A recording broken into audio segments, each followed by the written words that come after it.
Welcome to the Cabral Concept, where board-certified naturopath and integrative health practitioner Dr. Stephen Cabral shares how he was diagnosed at the age of 17 with a life-altering illness and given no hope for recovery. It was only after studying and traveling all over the world did he discover how to combine ancient Ayurvedic healing practices with state-of-the-art naturopathic and functional medicine to fully rebalance the body and re-energize it with life. It's time to discover how to get well, lose weight, and finally feel alive again. And now, here's your host, Dr. Stephen Cabral.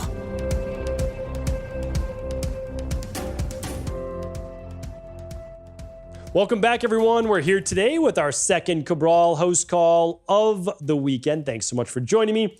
I appreciate all of your listens, your downloads, your subscribes, your reviews. If you haven't done that yet, if you could please subscribe and rate and review the podcast, I would absolutely love that and appreciate that. I read all of your reviews, and it means the world to me that first, I get to do what I love, sharing with the world what helped me and also what has helped the now well over 250,000 clients and client appointments that we've been able to help in our practice. But I really do love these weekend house calls too. I love being able to open up this big document from now well over 5,000 questions that we've answered on the show and just connect with more people all over the world. I've been doing book signings. I've been visiting a lot of different cities around the U.S. and just getting to listen to people and their stories. And I think you'd be amazed that everybody typically feels like they're going through this alone, that nobody else understands, but yet the stories are the same. You know, there might be different health issues, no doubt about it, but the stories are the same. And I just want you to know that you're not alone, that people all over the world are suffering just like you. But the nice thing is there's so many people that have healed, and there's always an answer. And so hopefully in these house calls, it's my way to at least get you started without sharing any particular medical advice, diagnosis, treatment plans, or cures. It's that place to get started that if you were to begin to seek that next level, what would you go for? And so hopefully I'm able to steer you in that right direction. All right, let's get started answering your wellness, weight, and anti-aging based questions. Just open the document here today. First question's from Richard. It's a long one, so I'll try to ad lib as much as I can here. If you want to read all of the questions today, please do head on over to stephencabral.com/2437. All right. Richard says, hello, Dr. Cabral. About 9 months ago, I started working with your wonderful team at Equilife to rebalance my body and get healthy again. Took the big 5, worked with my coach, came up with a plan, did this detox, the CBO protocol, mold protocol, and heavy metal. At the end of it all, I even did a 21-day detox to help clean out additional toxins. I am still in a hypothyroid state due to Hashimotos. I understand that some people will need medication or some type of glandular support after rebalancing their body if there was destruction of thyroid tissue. The problem is that I can't seem to tolerate thyroid medication and even natural glandulars. When I take these, I get symptoms such as insomnia, heart palpitations, anxiety, even the smallest dosages, just like symptoms of being overmedicated. I've done a lot of research over the years, read a lot of books, and it says that low cortisol can prevent the thyroid hormones from entering the cell. According to my stress metabolism test, my cortisol results were fine. A few years ago, I was on cortisol medication, which helped enable me to tolerate the medication, but it didn't help my symptoms. Same thing happened while taking adrenal cortex. My question is, you ever have a patient that couldn't tolerate medication or glandulars? How did you resolve this? Been in hypothyroid for 30 years, healthy lifestyle. I had to retype this question and shorten it once the text field prevented me from typing it. Yeah, it's a lot. It's a big question. All right. I'm happy to help though. Okay. So you've had Hashimotos for quite some time. There may actually be destruction of your thyroid gland. So I always tell people that you're absolutely able to rebalance the thyroid as long as the thyroid is still intact, right? And if the thyroid is still intact, you're able to do that. Yours very well could be damaged. 30 years, this particular issue, things are not functioning properly. So you take thyroid medication or a glandular, and it puts you into a state of what looks like hyperthyroidism instead of hypothyroidism. So hypo is low mood, low energy, low libido, sometimes higher cholesterol, thinning hair, dry skin, brain fog, etc. Hyperthyroidism is basically the opposite. Anxious, oftentimes overwhelmed, heart palpitations, weight loss, elevated metabolism, etc. Okay, so there's obviously a happy medium, right? So the thing is, you can use a product, I'm again, not giving medical advice, such as the Adrenal Energy Support, which provides you with items, herbs like licorice root, that would help to boost your adrenals. Just because you're fine on your lab doesn't mean that you cannot optimize to a further level. Now, a serving is 2 capsules in the morning and 2 capsules at lunch, breakfast and lunch. You don't know what you could tolerate. So you may just start with 1 capsule at breakfast. How do you do? Any better? No. Okay. How about 2 capsules at breakfast? Any better? A little bit better. Good. Let's do that for a week. Any better? Yeah, a little bit better. Okay. Now let's do 1 capsule at lunch. Any better? Yeah, much better. Good. Let's try a second one at lunch for the full serving. Any better? No. Now you have heart palpitations, you don't feel as well. Okay, let's go back to 2 in the morning, 1 at lunch. So what we're doing is we're finding your bioindividuality of what actually works. The other thing is, I want to make sure that your body is getting all the nutrients it needs. So if the thyroid is functioning in some way, would a daily thyroid support help? It's not a glandular. It's the iodine, selenium, the zinc, ashwagandha, other things that your thyroid can use and needs, clinically proven, vitamin A, etc. So, and again, that's 2 capsules in the morning, 2 at night, or 2 at breakfast, 2 at dinner. Do you do all 4 at once? No, not if you're someone that's sensitive, right? For an average person, sure, they might try it.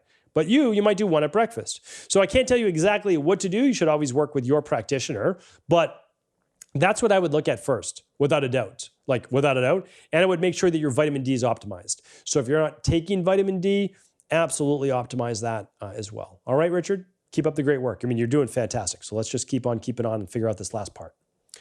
Carrie's up next. I understand that my APOe4 genotype or allele is a 2-4. What does that mean for me? I was told I have a 50% chance of acquiring Alzheimer's. Thank you. Okay. Whoever told you that, hopefully it was just an article you read and it was misconstrued.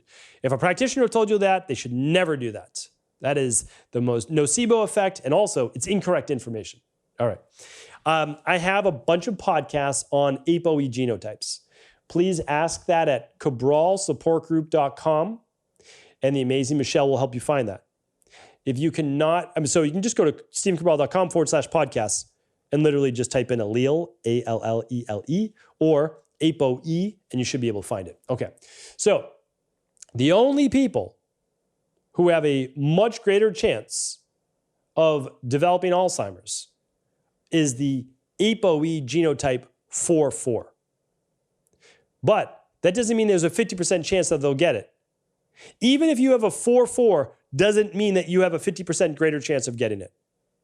People say, oh, you have a 90% chance of getting Alzheimer's. Nope, that's not true. So you tell me 9 out of 10 people who have an APOe genotype 4-4 get Alzheimer's? No, that's not true at all. It's not true. Only it's about 6% of the population. It's just not true. They have a 90% greater chance than the other APOe genotypes of getting Alzheimer's. It's not a coin flip. Not a coin flip. 9 out of 10 coin flips, they're all on heads. That means you're going to get it? No.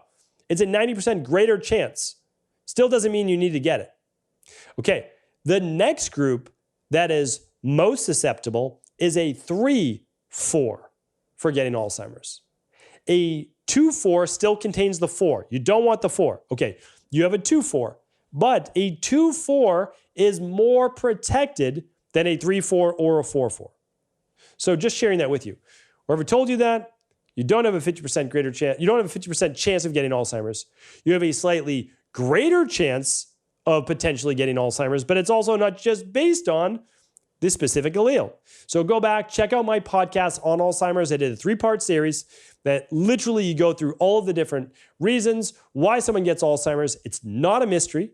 And also, I went over another podcast which just showed all cases of Alzheimer's can be stopped or reversed, and this is clinical medical science. There was only one during the study that was not able to be stopped or reversed with the protocol, and that person had terminal Alzheimer's, they call it. They were too far down the road, all right?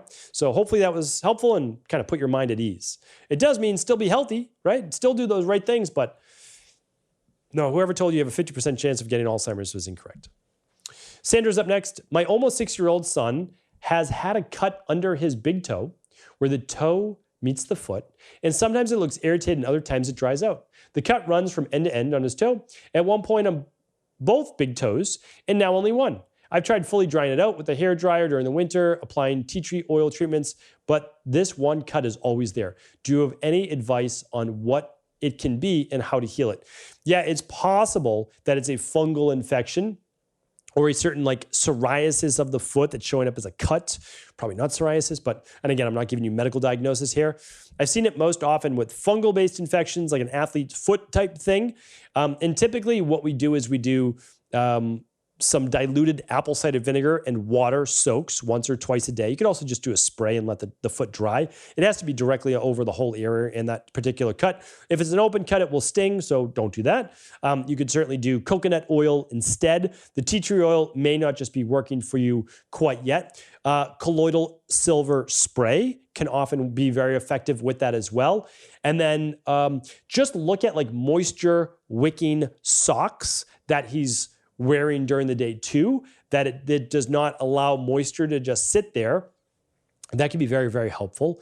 And make sure you're not wearing socks to bed. And you might even have to apply a little bit of that ointment overnight as well in order to be able to get rid of whatever this is at the bottom of that foot. Can I give you any other thoughts or process besides that or starting there? That's what I would start with. All right? All right. Tanya's up next. Tanya says, hi there. I'm pretty confident that you and your team can help my aunt get on the right track with her health, but I thought I'd write in so my cousins here can hear it for themselves. Now I'm going to be very vague because I don't know many details, but I do know that it's okay as far as you point in the right direction. My aunt has kidney issues. She currently does dialysis 3 times a week and has been for quite some time. One time she told me she is only allowed to drink 8 ounces of water a day. And my dad has told me she has not urinated in years. I would love so much for her to not have to spend the rest of her life like this. Where can we start? Thank you so much for all of your knowledge and care. I plan to join IHB and have just started reading your book. Well, Tanya, thank you for writing in. Appreciate you and happy to help. So whenever someone is undergoing medical treatment, what we hope to do is not replace their medical doctor. We want to work in conjunction. So we can't say something like, stop your dialysis. That would be irresponsible, right? So what we want to do is just say, why is this person's kidney function not working properly? And we have to go through that. Is there a gut permeability issue where too much protein, which is very common, by the way, is seeping into the bloodstream, and then it's being filtered by the liver? That absolutely destroys the liver. High levels of creatinine, et cetera. Okay, the second is, are they taking a particular medication that's hurting the kidneys? Are they taking, or we're taking certain diuretics? Is there an issue with the liver? So we need to make sure that there's no like medical issues there first, or if they are, they're being worked on. After that, we run what's called the Big 5 labs. So we're running, even if we only started with the starter kit, it would be the best place to start. What do the vitamins, minerals, heavy metals, et cetera look like? Then you could run omega-6s to omega-3s. Then you could look at, and again, we have to be careful because what if she's on blood thinners? So this is why we have to work with the specialist to be able to get the body healthy. And remember, a healthy body can't be sick. A healthy body can't be on dialysis. So what our job is to fix the underlying root causes, like maybe gut issues, that's creating inflammation and gut permeability that's then stressing the kidneys. So that's where we start. So hopefully that's helpful. All the labs can be found at stephencabral.com/labs. You don't even need to run them with our team. Like maybe locally, your aunt feels more comfortable meeting with someone in person. Great. Look up a naturopathic doctor in your area that can run these labs as well. That would be totally fine. Again, my goal is to help people. You don't have to work with us. You can work with whoever is a qualified practitioner that can help you see it through. All right. Tara is up next. We'll make this probably the last question of the day. Hi there. I love your podcast and I've gotten so much out of it. Thank you for all you do. I'm currently reading your book, The Rainbow Effect, for the second time. It's such an informative read, stuff I wish I learned earlier in life. I homeschool my 3 young boys and would love to utilize your book in our homeschool program. It may be a bit advanced for them, but I can adjust it to their level. I was wondering if you ever thought of writing a book geared more towards our younger generation. Or do you have a recommendation of books I can incorporate into our day? Thank you so much, Tara. You know what? That's a great idea and thought. And I would love for you to just literally let me know. You can direct message me on Instagram if you'd like. What that would look like. What would you want for homeschooling or kids learning? Because I've taught my kids since they were born about, why they're eating these vegetables, that it doesn't have to be your favorite taste, that not everything is meant to be, for malt pleasure and your favorite thing, that these things are what help to keep our body healthy. And these foods, they're not necessarily bad foods, but these foods can make us tired. We promote it because a kid doesn't know what health is, right? But they know what kind of feeling tired is, or not being able to concentrate, or in a bad mood. And we've taught, my wife and I, not just me, my wife and I, have taught our daughters these things. That we also can't be staring at an iPad or a computer all day. That we need to get up and move our bodies. We feel better when we move our bodies. We feel better when we get sunlight, right? We feel better, even though we don't want to go to bed at night, we need to make sure that we don't feel tired when we wake up in the morning, right? So that's the de-stress protocol in my book, right? That's the first half of the book is how we get sick, right? The top 10 toxins. The second half of the book is how we get well. And so I explain those things to children, but I guess in a child-based way. And I'm actually looking for an editor and copywriter in the future to be able to take a lot of my podcasts and courses and work and help me edit these into books. And so if anybody knows a great editor, again, just direct message me on Instagram. I would love for someone to be able to help me with these things, and an illustrator as well, so that we can now start to put these books together as workbooks, which are much, much shorter, and then also books for kids too, because it's obviously a passion of mine. I love being able to teach kids so that they don't have to start where I did at 17 or 19 with my learning, right? It was really at 19 years old. And so, yeah, I'm always open to it. You have to understand, this is what I'm going to be doing for the rest of my life. I've been doing it now full-time for about 22 years. For sure, I'm going to be doing it at least for another 22 years, probably more like 44 years, right? So, I'm open to suggestions. I love the suggestions. We have an amazing community. Thank you so much. Thank you so much, Tara, and everybody for your support. I appreciate you. Thanks for writing in. And I'll be back tomorrow for our Motivation and Mindset Monday. Take care, everybody. Have an amazing start to the week. Before you go, I wanted to ask you this question. What if I could teach you in just a couple of hours how to transform your thyroid, hormones, adrenal, cholesterol, blood pressure, blood sugar, weight loss, energy, mood, brain, pregnancy, anti-aging, or many other health-related issues? After 20 years in private practice, after seeing and overseeing 250,000 client appointments, I sincerely feel I have the real-world data and have found the answer you've been searching for. So what I've done is spent hundreds of hours of my own time refining what you need to know in order to uncover your underlying root cause health issues and then begin to rebalance the body and bring it back to a state of robust health and wellness. I'm going to teach you exactly what I do in my private practice so you can understand how you got here and now what you need to do in order to heal. You'll receive all of the important success checklists, protocols, and even ways to customize it to make the program fit your busy life. And you'll get all of this at a fraction of the price. Let me save you the time, money, energy, stress, and frustration of not knowing what to do next. Instead of reading dozens of books on the topic and seeing multiple practitioners, I will condense everything that you need to know in just a few hours of video tutorials that you can watch and listen to anywhere. Together, we will make this healing process an enjoyable one that you can take with you for the rest of your life. I wish you all of the best of health and happiness, and I hope to be able to guide you on your healing journey through my Health Results Accelerators. Simply choose the health imbalance you're currently suffering from, and by the end of today, you'll know what went wrong and how to get well again. I guarantee it. For details, head over now to stevencabral.com/courses.